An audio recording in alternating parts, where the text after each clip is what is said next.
सलोनी, जसे की आपण पाहतोय, मी सध्या वडकी या परिसरामध्ये आलोय आणि या ठिकाणामध्ये आपण पाहतोय संतश्रेष्ठ ज्ञानेश्वर महाराजांच्या पालखीचं आगमन जे आहे ते झालेलं आहे। या ठिकाणी मोठ्या आतुरतेने जे नागरिक ज्ञानेश्वर महाराजांच्या दर्शनाची वाट पाहत होते त्या प्रत्येक नागरिकांनी संत ज्ञानेश्वर महाराजांचं दर्शन जे आहे ते घेतलेलं आहे।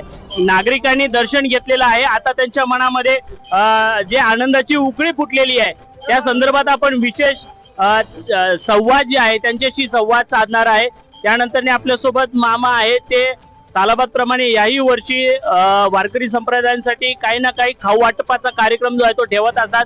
निश्चितच यंदा सुद्धा ते ठेवलेले असतील। आता आपल्या सोबत आहेत, आपण त्यांच्याशी संवाद साधणार आहोत। मामा, सालाबाद प्रमाणे याही वर्षी वारकऱ्यांसाठी वेगवेगळे उपक्रम आपण घेत असता, काय सांगाल? ह्याच्यासाठी खूप आनंद वाटतोय। आषाढी वारी आहे ही, ह्याच्यात सगळ्यांना बिस्किट वाटणे, केळी वाटणे, गुडदाणी वाटणे खरोखर आनंदाचा क्षण आहे आणि हा प्रत्येकाला लाभो हीच माझी इच्छा आहे। काय सांगाल?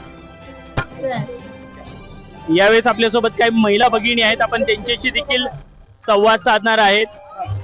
ज्ञानेश्वर महाराजांच्या दर्शनासाठी तब्बल 1 वर्ष आपण वाट पाहत होता आणि तो क्षण आता आलेला आहे आणि संधी देखील त्यास मिळालेली आहे। कसं वाटतंय? चांगलं वाटतंय, आनंद वाटतोय। वारकरी संप्रदायामध्ये सहभागी झालेल्या नागरिकांना काय संदेश देण्याचा प्रयत्न करा? ही वारी सतत तुम्ही शेवटपर्यंत करा। एकीकडे शेतकरी जे आहे तो नाराज झालेला देखील दृश्य आपल्याला पाहावयास मिळतंय। महाराष्ट्रामध्ये मोठ्या प्रमाणामध्ये क्राईम सुद्धा घडत आहे। यंदा ज्ञानेश्वर महाराजांकडे कोणत्या साखर वगैरे घातलेलं आहे का? हा, घातलेलं आहे। काय घातलंय? पाऊस भरपूर व्हावं, सगळ्यांचं चांगलं व्हावं। पावसाळा येण्याआधीच निसर्गाने पावसाची मोठ्या प्रमाणात सुरुवात केलेली आहे। पावसाने हजेरी लावली आहे। हो, भरपूर लावलेली आहे पावसाने हजेरी। नुकसान खूप व्हायला लागले लोकांचं, सरकारने त्यांना मदत करावी। सरकारने मदत केली पाहिजे। हो, माझी खूप इच्छा आहे। हेच ईश्वरचरणी प्रार्थना केली। नक्कीच या ठिकाणी आपण जर पाहिलं तर या ठिकाणी वडकी गावचे जे ग्रामस्थ आहेत तब्बल 1 वर्षापासून ज्ञानेश्वर महाराजांच्या दर्शनाची मोठ्या आतुरतेने वाट पाहत होते। अद्याप ती संधी या ठिकाणी येऊन टेपलेली आहे।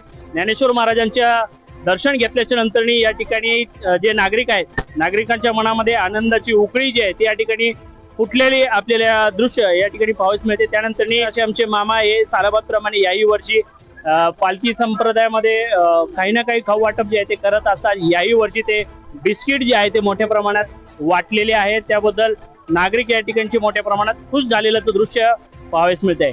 कॅमेरामन अजय सूर्यवंशीसह मी मनीष कांबळे, वडकी गाव।